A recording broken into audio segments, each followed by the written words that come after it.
Жазда келем айлыңа кызыл өрүп, түштүгөнүм көркүңө сени көрүп. Кирбегилейин деп чечинип атабыз.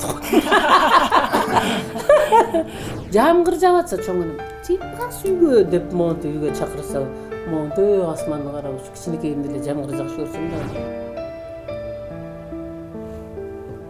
Деп ана кайра деп эле мени карап эле, "Бу эмне болду? Жактымбы, жакпай калдымбы" деп ойлоп коет.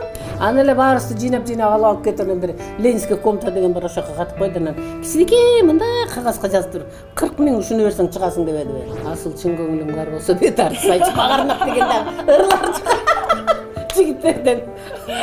Анан кийин тигил агай айтып турар, биздин маданияттын өскөнү менин байлыгым, маданияттын ыйлаганы да менин байлыгым. Арбаңыздар, урматтуу кыргыз калкым. Адаттагыдай эфирде эмгегим элиме көрсөтүүсү. Өмүр бою өзүнүн жашоосун чыгармачылыкка арнап, эл үчүн эмгек кылган инсан бүгүн биздин студиябызда. Кыргыз Республикасынын эл артисти Бакен Кыдыкеева атындагы сыйлыктын лауреаты Асыл Набиева эжебиз бүгүн биздин студиябызда. Кош келипсиз эжке. Саламатсыздарбы агайын туугандар? Сизге суроо атайын. Мына көпчүлүк баягы чыгармачыл инсандар менен сүйлөшкөнүбүздө эмнегедир айтып калышат, ошол чыгармачылыкка кантип келип калгансыз? Кантип өнөр адамы болуп калдыңыз деген суроону узатканыбызда бала чактан бийлеп, же болбосо бала чактан ырдап деп башташат да. Анан сизге суроо узаткым келип атат. Деги эле ошол актрисалык өнөрүңүз ошол сиздин тандап алган кесибиңизби, же кокустан эле келип калган бир кесип болдубу? Бул мындай да, адам баласы өзү төрөлгөндө эле 7 өнөр бир төрөлөт экен. Анан ошонун кайсынысын өздөштүрүп кетсең, ошону менен алып жүрүп отурат экенсиң. 7 өнөр деп мен өзүм кичинекей кезимде мен сот болом. Элдин баары туура эмес кылгандарын баарын соттоп салам деп эле. Ошондо менин балам сот болот деп эле атам ушинтип жүрчү. Ал окууга деле тапшырдым, бирок ага мен өтпөй калдым. Анан кийин дагы бир окууга тапшыргам, андан өттүм, дагы бир окууга тапшырдым, болот менен 3-сү мына болчу. Анан кийин көңүлүм ушака чаап, баягы эргүүлөр кичинекей кезектеги, баягы кичинекей кезек эмес, эми 10 класс бүткөндөн кийин уже кыргыздар айтат го, чоңоюп чочой эле калган убакта дегендей. Анан кийин буга тапшырып, бул анда Бибисара Бейсеналиева атындагы институт искусств болчу. Ошого тапшырып окууга өтүп кеттим. Окууну бүттүк. Мен кыргыздын эң көрүнүктүү, эң мыкты, эң дасыккан, абдан тарых көтөргөн агайыбыз Жалил Абдыкадыровдун классынан бүттүм. Анан бул өнөрдү айтып атасыз. Бул өнөр деген келип кетме өнөр эмес. Келип кетме өнөр ал башкачараак болот го. Бул дайыма адамдын оюнда жүргөн, оюнда бышып жүргөн, башыңдын бир эч жеринде боштоңду калтырбаган, аярлуу, астарлап жүрө турган бул өнөр. Алгачкы ролуңузду айтыңызчы, эсиңиздеби? Канча жашыңызда чыккансыз, кайсы ролду аткаргансыз? Эсимде. Айтыңызчы. Алгачкы эле ролум бул болду. Жок, эми баягы институтта окуп жүргөн кезектерде 4-курстан Саманчын жолун койдук. Анан кийин мага Толгон айды беришти. Ошондо эле эсимде агайым барып, биздин баатырыбыз, кыргыздын маданиятынын фундаментин, кирпичин тимеле темирдей кылып бекем куюп кеткен Сабира Күмүшалиева эжекебиздин ошо кишинин кичинекей чыптамасынан кичинекей көйнөгү бар экен. Ошону театрдан сурап келип, ошону Толгон айды ойногонум эсимден кетпейт. Апамдын ак жоолугун сурап алып, "Апа, бөртмө жоолугуңуз барбы?" деп бөртмө жоолугун алып, ичинен жоолукту салып келгеним. Аны окуну бүтөрдө эле Жалил Абдыкадыровдун Өмүр жазы деген телефильм, телеспектакль дейт да, мен азыр ал кезекте ошону жазды. Анан кийин Балташ Кайыпов деген телевидениеда эң башкы режиссер болчу, главный режиссер деп койчу ал кезекте. Ошол кишиге анан сен агайыңа барчы, ошол киши тартат сени эмеге, телевиденияга деди. Анан даярданып алып, тимеле ал кезекте бир эле кофта юбка кийчүбүз. Жакшы кофта юбканы кийип алып, анан агайга кандай болор экен, анан эшикти тыкылдатып кирсем, анан ичинде көп кишилер отуруптур, а көрсө ошондо 5 минутка болуп аттыр да. Баягы айтат да 5 мүнөт баягы раскадровкалардын баарын жазып алып, сиз бияка, сиз бияка. Ошон бит анан кийин кире кой кыз деп койду. Анан кийин мен кирип барам. Салмасып агай, мен Жаллапты кадырып жиберди эле деп ошонсом башыман аягыма чейин минтип карап туруп. Деп анан кайра деп эле мени карап эле. Бу эмне болду? Жактымбы, жакпай калдымбы деп ойлоп коюп. Анан кийин болду, бара бер, кызым бара бер дейт. Агай тиги эмнени айтайын дедиң эле деп калды. Жок агай, анда жакшы калыңыз деп кетип калды. Андан кийин Жаллапты кадырып звонтеп туруп, аякта кандай мындай телефон жок калды, жанагы проводной телефондар менен. Ой, Жаке, бул кызыңыздын көзү тим эле тараң-параң көп турбайбы, көк турбайбы деп айтыптыр. Анда Жаллапты кадырып айтыптыр. Анда главный рөлдө ойногон атам өмүр жазында Жазгүл деген.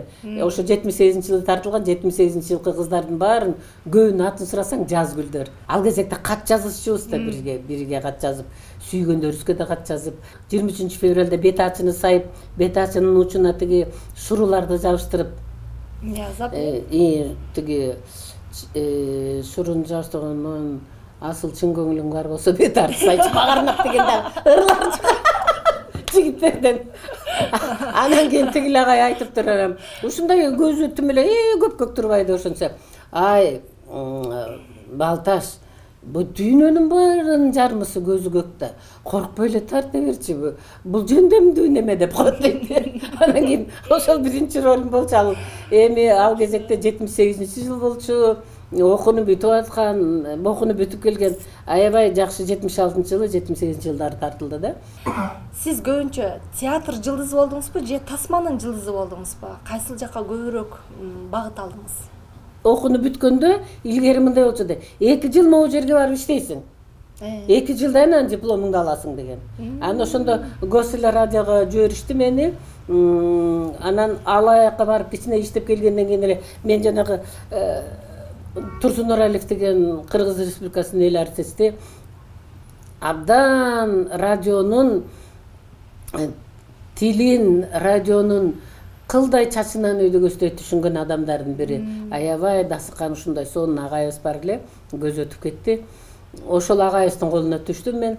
Анан кийин сиз муну жазып коюңуз, сиз тигин жазып коюңуз. Эми ошол кезекте мен ассистент режиссер болуп иштеп турганда Кыргыз академиялык драма театрынан көптөгөн эң чоң артисттер, Гүйүкова, Бакен Кыдыкеева, Күмүшалиева эже, Жумаш эже деген эжекелерибиз бар болчу. Сайра Гүл эжеке деген эжекелерибиз, Досумбаев, Шалтаев, Кыдыр Назаров, эмне деген килеген чоң залкарлар келчи.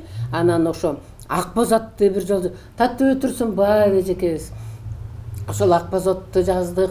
Анан дагы бир ошого ассистент болуп көп артисттердин кылык жоруктары, баскан тургандары, алардын жанагы микрофонго сүйлөгөндөрү, Золотой фонд деп койчу ал кезекте. Көп деген спектакльдерди ошо Золотой фондго катышкан мен ыраазы болом да. Ошого ассистент режиссер болуп катышып, ошо кишилер менен баарлашып, ошо кишилер менен иштешип калдым да. Анан кийин аерде иштеп аткан кезекте эле айтып калышты, ой, бул радионук эмес, бул телегалал бул кыздын жүнү түрүү экен деген сөз бар. Ошондой сөз бар го бир. Ошондой экен дейши. Анан кийин ал кезекте ошентип сүйлөчү. Анан кийин повышение квалификации работников телевидение, радио деген бар болчу Ташкентте. Анан Ташкентке барып 2 ай окуп келдик. 2 ай окуп келгенден анан кийин айтып калышты. Дагы 2 ай практикаңарды жүргүзгүлө, андан кийин анан силерди биз режиссер кылып анан жанагы технический минимум деп койчу. Ошону тартып алабыз деп, экзамен алабыз. Анан кийин мен келип туруп эле 10 күндөн кийин эле тигинсин көрдүм, мунусун көрдүм. Анда передачалардын баары живьем кетчи. Анан 10 күндөн кийин эле мен айттым, мен экзамен берем дедим. Досум, кандай сен экзамен бересиң? Деп эле мени чыкат. Экзамен берем, мен бүт баарын билем десем. Анда бүт техниканын баарын бир орус агай эметчи да, башкарчы. Анан кийин Балташ Кайыпович, что это вот эта девочка говорит, что она технический минимум сдаст, дейт. Балташ Кайыпович отуруп. давайте мы попробуем взять dedi. Тигиз. Анан кийин барып туруп пультка отуруп тиги элдин баарын отургузуп өзүбүздүн кишилерди отургузуптур анан кийин тигин тартып анан кийин тартып койсоң да деп жок не надо 2 айдан кийин алам деп койгон да тиги кишичи походи еще через 2 месяца алам деп анан 10 күндүн ичинде аны берип телевидение режиссеру болуп иштеп турган жерден баягы өкмөт менен партиянын маалы указ чыкты тоолуу райондордогу маданият бөлүмдөрүнө жогорку билимдүү адистер менен тейлөө деген. Аны ошака партийный болчумун. Институтта жүргөндө эле партияга алабызган. Мындай зымырайтып зымпытып салалы муну депчи. Эч жака кыймылдабайсың да. Үйүң библиотека, базар, театр, үйүң библиотека, базар, театр. Ошондун нарын кетип калдым, нарын театрына 14 жыл иштедим. Алмаз Сарлыкбеков деген режиссерубуз тоже Москвадан Кнебелди бүтүп келген аябай кыйын режиссерлордун бири. Марат Шарафиддинов деген өзүм классташым, тоже главный режиссер, главный художник болуп сүрөтчү болуп иштеди. Москвага чоң-чоң спектакльдерди алып барып келдик. Эң мыкты актерлор, эң мыкты дасыккан Медетбеков, Алиев, Курманалиева, Атамкулова, Сагипа Чечейбаева, Тамара Жумакаева эмне бир деген чоң залкарлар менен иштедим. Кадр сыртынан сүйлөшүп калганда буга чейин айткан элеңиз, мен жамгырды жакшы көрөм депчи. Эмнеге аппак кар эмес, жамгыр? Ал кезде бала кезек жыңайлак чыгып алып, мынтип шама эме көк буудайлар, буудайдын чекесинде, огороддун чекесинде туруп жамгыр. Ай, жамгыр жаап атса чоң энем, "Типас үйгө" деп монтип үйгө чакырса, монтип асманды карап, кичинекейимде эле жамгыр жакшы көрсөм да. Ошо жамгыр менен азыр да жамгырды жакшы көрөм. Азыр да эме баягы суу болуп калайын, кирейинчи деп ойлойсуң, бирок буга чейинки жашкыраак убактарда дейли, 60га чейинки убактарда дейли, 50ге чейинки убактарда дейли, көчөдө жамгырда турганда жакшы көрчүм да, анткени жамгыр эмнегедир адамды тазалап кетет. Жамгыр эгерде жерге сиңсе суу болуп жердин баары көгөрүп чыгат. Анан ошо жамгырдан кийин мынтип деп жыттасаңыз тамырдын жыттан бир башкача болуп турат да. Ошол жытты жакшы көрөм. Анан ойду тазартып, анан жакшы ойлорго жетелейт. Эмнегедир ошо мезгилде ошо жамгырды жакшы көрөм, анан күздү жакшы көрөм. Күзүнө жана жалбырактар түшөт го. Анан шурулдатып монтип кешкен жакшы көрөм. Булчулдатып буттуң чаң болгончо кесип. Сен бактарды көбүрөөк аралайт окшойсуң да. Жалгыз калганда ошентесиң да. Адам баласы, могуреки чыгармачыл адам баласы, жаныңда балаң турсаң дагы, неберелериң турса дагы, жолдошуң турса дагы, бир туугандарың курчап турса дагы, тууган уругуң курчап турса да, баары курчап турган күндө дагы жалгыз калган күндөр болот. Ошо эмнеге сиз буга чейин ошентип айткансыз да, ошо мен эмнегедир өзүмдү жалгыз сезгендей боло берем депчи. Эмнеге анте бересиз дейм да? Жалгыз сезгендей боло берем деген себеби оюңду азыр мен сен мени минус жакка жетелебегин, бирок бир жакшы жакка жетелеп айтып коеюнчу. Минус жакка жетелебе. Оюңду бул сиздин сөзүңүз. Менин сөзүм. Оюңду бирөөгө жакшы кылып жеткириш үчүн айтайын деген максатыңды, ушундай максатты койгула, ошондо ушундай болот, ушул жакшы болот, мен көзүм жетип турат деген нерсени же болбой турган болсо, бир ролду берет да сага. Ошол ролдун бир өтөсүнө чыгара албайсың, же төтөсүн чыгара албайсың, же башкасын чыгара албайсың. Бир буйдалып калгандан кийин жалгыздыкты эңсеп каласың да. Чыгармачыл инсандар көп кырдуу талант болот. Сизде дагы кошумча кандай талант бар деген суроону узатып калганда айттыңыз эле. Ырдап да коем депчи. Анан сиздин бүгүн ушул ыр жагынан сиздин да өнөрүңүзгө күбө бололу. Анан сизден бир шиңгил, бир куплет. Мен ушундай суроо берет экен деп ойлогон эмесмин. Акапельный бир шиңгил, бир куплет. Бир шиңгил, бир куплет. Канымгүл Досмамбетова эжеке Кызыл өрүктү жазыптыр. Азыр ошол Кызыл өрүктү казак жигиттери ырдап жүрөт, кыргыз жигиттери да ырдап жүрөт. Баягы аранжировка деген балекеттерин салып, ошо эженин бир куплеттерин, Кызыл өрүктү бир куплеттерин ырдап кет деген. Жазда келем айлыңа кызыл өрүк, түштүгөнүм көркүңө сени көрүп, күндө туруп түбүңдө искейм жытың, карай берем кайталап көңүл бөлүп, ого бетер буруксуп мени тиктеп, болгонсудуң өмүргө өзүң шерик. Бали. Сиз сонурда турбайсызбы? Тексттерди караңызчы. Жазда келем айлыңа кызыл өрүк. Тиги жакшы көргөн адамына. Ошол киши дайым жакшы көрүп эжекелерди күтүшкөн да. Анан бул эже ошо сүйжөндө жазып койгон. Жакшы. 55 жыл ошол чыгармачылыкта жүрдүм дедиңиз да. Анан бул өмүрүңүздүн баарын эле чыгармачылыкка арнагандай да. Бирок ошол чыгармачылык жааттагы инсандар менен сүйлөшсөм, мынтип айтышат да. Айлыгы аз дейт да. Анан мен айтам, айлыгы аз болсо, эмне себептен башка жака кетип калган жоксуз деп айтсам эле, билбейм, эмнегедир кете албай койдум деген жоопту көп беришет да. Анан сиз эмнеге башка тармакка өткөн жоксуз? Айлыгыңыз аз экени бул көрүнүктүү нерсе. Эмне кармады мынчалык чыгармачылык, театр, кино? Театр, кино эмнеге кармады?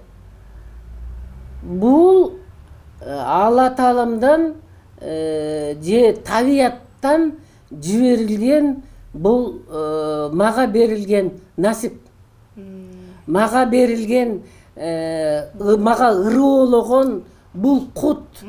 Мага ырыолуп сен ушуну менен гана жүрөсүң, ушундай сени маңдайыңа жазылган ушул дегендей.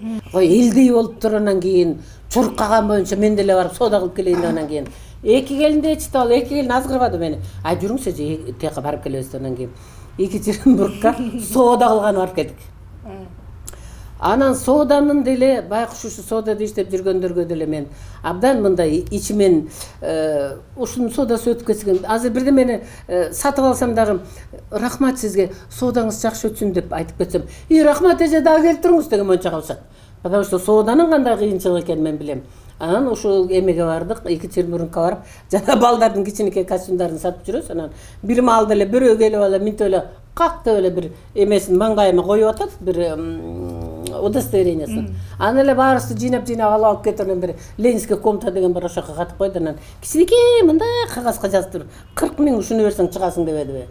Камап койду алып барып. Толтурабыз ичинде. Улам эле бирөөлөр келип алып чыгып кетип атат, баары алып чыгып. Апе, тиги эки келин мен келип, качан алып кетишет деп коем.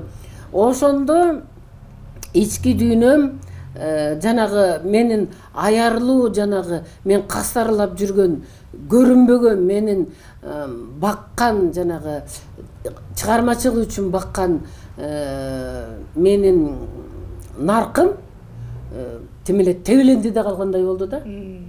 Анан болбой дагы тиги отпусканын маалында жетип барып атпайм баягычы. Кайра келдим дагы баягы эсиңе кел, өзүңдүн табигат берген ишиңди улант деген менен калып калдык. Кичинекей зарплата деп атасыз. Бирок эми азыр мына жаңы конституцияда жакшынакай көп нерселердин баарын алып чыгып атышат. Мен эми азыр биздин маданиятыбызга, биздин искусствобузга көңүл бурат го. Өзү анткени Садыр Жапаров жанагы инаугурациясында маданиятка көңүл бурабыз дегенде тим эле дүркүрөтүп кол чаап жибербедикпи? 55 жыл чыгармачылыкка өмүрүңүздү арнап, сиздин тапкан байлыктарыңыз? Байлыгым азыр мен ошо 55 жыл жүрдүм, балдарымды чоңойттум, ошентип кыйналып жүрүп. Азыр неберелерим бар. Кээ бирлер айтып койду, менин байлыгым балдарым деп. Менин байлыгым биздин маданият. Биздин маданияттын өскөнү менин байлыгым. Маданияттын ыйлаганы да менин байлыгым. Маданияттын араң-араң басып жүргөнү да менин байлыгым. Маданиятка азыр көңүл буруп атканы дагы менин байлыгым. Маданиятсыз эч бир тармак өспөйт. Мисалы үчүн тиги айыл чарба кызматкерлеринин маданият күнү, тиги доктурлардын маданият күнү да бар. Ар бириники бар. Ошон үчүн маданият биздин күзгүбүз. маданият күндө мынтип күзгө каранып тургандай маданиятты ар тараптан өстүрүп, ар тараптан колдоо, ар тараптан үмүтүнө бир жакшы байлыктарды салып туруу бул өзүнчө бир өсүштү, өзүнчө бир көтөрүңкүнү элдин жанагы айталык мүдөөсүн аткаргандай болот да. Анткени азыр мен башка тармактарды айткым келбейт. Башка тармактар деле, биз деле баарыбыз эле тиги тоң калган муста эле монтип эле былтыйып туруп атпайбызбы? Эми ошонун баарын жөнгө салыш үчүн азыр жанагындай жаңы конституция ойлонуп чыгып, жаңыча киришкен атпайбызбы ишке? Жакшы, анан келиңиз эми алган сыйлыктарыңызды санайлы. Алган сыйлыктарым баарын эле айта берейинби? Баарысын айтсаң. Эми өтө майдасын эмес, эми анда сан жетпей калышы мүмкүн. Орчундуу салмактуулар.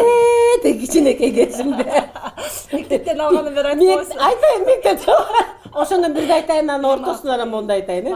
Ошо мектепте окуп жүргөндө жанагы тиги өнөр ийримине аябай катышчумун. Анан кийин бир англисче ыр жаттап келе деди. Анан кийин англис тилден берген эжеке барып, эжеке мага англис тилинде ыр жаттап кел деди эле. Анан мага үйрөтүп коюңузчу деди. До сих пор эсимде. Oh, I went down south for to see my girl. Sing pulvulu durdu ozadey депчи.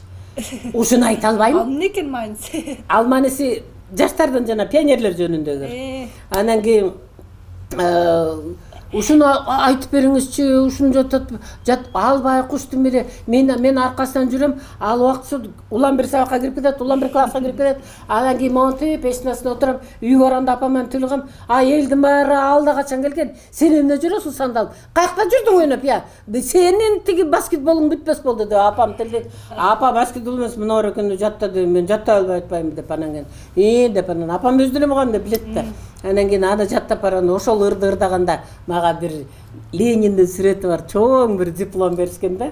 Баланчанчы, партиянын түкүнчөнчү бирдемесинде ушул ырдырдагандыгы үчүн мыкты ученике деп турупчу. Анда бир алдымбы, андан келатат, толтура. Анан кийин Кыргыз Республикасынын эмгек сиңген артиси болдум. Кыргыз Республикасынын эл артиси болдум. Бакен Кытыкебовдун лауреаты болдум. Жогорку Кеңештен жанагы грамотасы, почетный грамотасы болду. Даткайым деген төш белгинин ээси болдум. Кылымдын залкарлары деп беришти. Ал кезекте ким алды? Сартбаев алды, искусствонун адамдарынан. Жана Гүлбайрам Момушева эжеке салган ал киши көз өтүп кетти. Меңдеме Мазайырова, ошолордун арасында мен да бармын. Кылым залкарлары деп 18 жылы алдык. Андан кийин жылдын мыктысын алып жүрөм. Аябай кыйынсың, мыктысың деп эле берип коет макулда. Андан беркилерин деле айтпай койгон, өзүбүздүн ичибиздин арада азыр жана эргүү деген биздин эң бир сонун татыктуу бир жыл сайын өткөрүлүүчү фестивалыбыз бар. Опуттууларга ушундай багы берген Кыргыз театр ишмерлер союзунун коомдук академиясынын академик деген ошондой иштерди, общественный иштерди аткарып жүрүп атабыз. Аялдар советинин төрайымы, народный контролдун төрайымы. Мисалы үчүн барып мен магазинден алганда баланча килограмм жетпей калса, эмнеге муну жеткирбей калдыңыз деп дүкөнчүлөр түтүм менен монтип зыгыр чычырсыз деп. Кыргызча айтып коеюнчу, ушундай моундай башкача сөздөрдү угат. Ай, сен ун чыкпагын, болбочосу мен сага биз эжекелер ушу зыгыр чычырып коебуз. Ушундай айтчу. Ал ошондой көп нерселердин баарын жазалып бир тик деп эле лестницадан ылдый түшүп баратсам эле жолдошум эшик ачырып, Асылка деп. Ай, эмне болду, эмне? Акырын элди ойготосуң деп. Лестницадан түшүп бардым, 3-4 этажда отурчусам. Мен бүгүн кайсы көйнөктү кийем деп. Ай, көйнөктөрүңдүн баарын илип койгонсам. Илип койгон жерде жок деп. Кайра келдим. Эми ошондо 23 февралда мен Чуркаган боюнча мероприятияны жасайм деп театрга кетип баратам. А өзүмдү семьямда тиги көйнөгү жок калтыр жагат. Ошондой көп нерселер болгон. Өзүңүз аябай мындай шайыр, тарсылдап күлгөн эркек мүнөздүү айым экенсиз да. Анан мен сизге суроо заткым келип атат. Кандай ролдорду жаратасыз көбүнчө? Ролдо кандай баягы актер, актриса роль тандабайт деп коет. Бергенин эле аткарып кете бересизби же мүнөзүңүзгө жараша тандап аласызбы? Бизди жана камыр жумур болгон экен деп коет го, камыр жумур деп. Бизге аялдарга бизге роль тийгенде ар кандай характердеги ролдор тиет. Моорики уборщицасынан баштап Тети королевасына чейин ойнодум десем мен жаңылышпайм. Азыр көбүнчө энелердин ролун тиет. Энелердин роль тийгенде баягы тамаша көй жеринде баягы кайгылуу болуп, эми бул жанагы трагедия болсо ошондой эле ойноп кете бересиң. А трагикомедия болсо кайгылуу болуп келет, ортосунан күлдүргөнгө туура келет. Айдын обязательно күлдүрүп коесуң. Же болбосо тиги ойноп келет, анан кийин койчу эле кичине салып туралы деп ырдай турган жери болсо, аны эстеп туруп, аны ырында ырдап коесуң. Ар кандай, мисалы үчүн мен өзүм ушундай тарсылдаганы менен көз жашты төккөн ролдорду. Сиз эми Достоевскийдин «Преступление и наказаниясын» окудуңуз беле? «Кылмыш жана жаза» дегенди. Ошондо мен Катерина Ивановнаны ойнойм. Большой драматический театрда Алиса Фрейндлих ойногон экен, фильмде Майя Булгакова ойногон экен, Центральный Азияда мен ойноп турмун. Аны Алмаз Сырдыкбеков койгон, сүрөтчүсү Марат Шарафиддинов деген Нарын театрынан. Аны тиги Москвага коюп барганда айткан Полякова деген Елена бирдеме унутуп калдым. Петербургтан болом дейт. Ошол кезектеги жанагы сырой дейт, анан күңүр, постоянно жамгыр жаап, мындай нымдуу болуп турган мен жаш кезимди силер тим эле көз алдыма көрсөтүп койдуңар деп ошентип ыйлагам да. Ошо ар кандай, это психологический драма. Это психология. Жиндеп кеткен жери бар дегендей да. Ошол спектакльде ойноп, анан өлгөн жерден мынтип балдар алып келип сахнанын аркасына таштап коет, анан кийин комиссия, чоң комиссиядан Назаралиев деген байке баягы каза болуп калды, ал киши да чоң режиссер келип алгандан кийин колума бирөө жетелеп барды. Анан акырын караңгыда чыгып экөөбүз тиңдес. Тиги эмне деп коет? Тоо дедим. Үстүндө эмне бар экен дейт, кар дедим. Бунусу эмне экен дейт. Андан кийин арча, андан кийин бул алтетем, бул үйлөр, бул театр. Сен жиндеп кеткен экен десем. Көп ролдор бар. Жакшы. Сизге ыраазычылык билдирем. Бергениңизге чоң рахмат. Ачылып чачылып ушундай жакшы маектерди бердиңиз. Сиздей инсандар көп болсун, маданиятты көтөргөн. Бар болуңуз эчеке. Ушуну менен бүгүнкү көрсөтүү соңуна келип жетти. Эмки эфирде жолукканча аман туруңуздар. Кыйынчылыктын аркасында ийгилик бар.